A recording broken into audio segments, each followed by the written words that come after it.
Hello, and welcome to Psychology. Choice and having it are big deals for society, especially in consumer culture. 50 flavors of soda, 100 models of cars, 500,000 books on Amazon. Choices and the right to choose are big. But when does it become too much? Can that happen? Short answer, yes, but I can give you a bit more than that. Sheena Iyengar has a fun little talk on the psychology of choice, discussing how culture might change the fundamentals of how and why we choose the things we do. It's really quite interesting, and absolutely too much to cover here. Instead, let's focus in on one particular comment. When you give people 10 or more options when they are making a choice, they make poorer decisions. So it seems 9 is our magic number. More than that, and our brains have a harder time choosing the right answer. Too many, and we just can't. I suppose a Scantron test with 20 bubbles per question would be pretty useless, not to mention a total waste of paper. And I guess it makes sense too. I can't really imagine holding 10 things in my head. Actually, I don't even think I could make it to 9. I think my brain caps out at like 5.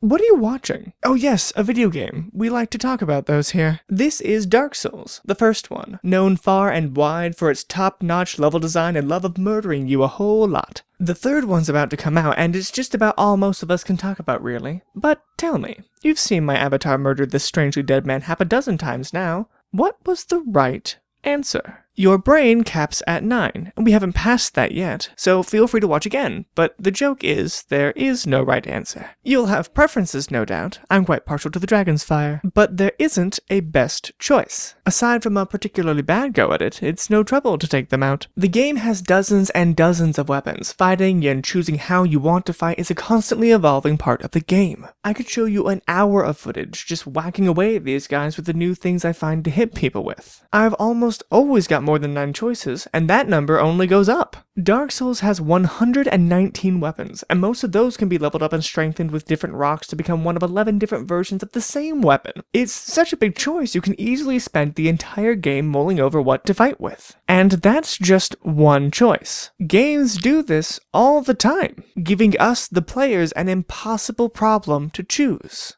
But that isn't quite right, is it? It's not impossible to choose. I can play anyone in League of Legends, there is no wrong answer. Not really. These questions are impossible to solve. I believe Sheena's research. The human mind? Give it roughly 10 or more things to play with and you've hit capacity. You'll need paper and time to hammer out the best solution between them all. It's why getting a new phone can be so annoying. Have a dozen plans from the 4 biggest companies that cover your area, not to mention promotional deals and who has what phone, how much data. You'll need spreadsheets in a week to find out the best phone, and even that will only be subjective to you right now with the current deals. You can't just ask how much is too much. Not for most things, and especially not for choice. Here, we need to ask when, just as often. BioShock gives you 7 weapons to kill your way through its underwater city of Rapture, a perfect number for your mind to quick snap to a timeless solution for each encounter, and with plasmids and ammunition to ration, there is still some elbow room for creativity in those choices. The original Halo had 8 guns, well 10 if you count grenades, and actually 12 if we count the PC-only weapons. In a game so fast-paced, especially in multiplayer, your mind can almost instantly judge what to do when you find a new gun on the floor. Do you need it? You get 2 guns, which one do you replace? And you'll know the answer pretty quickly.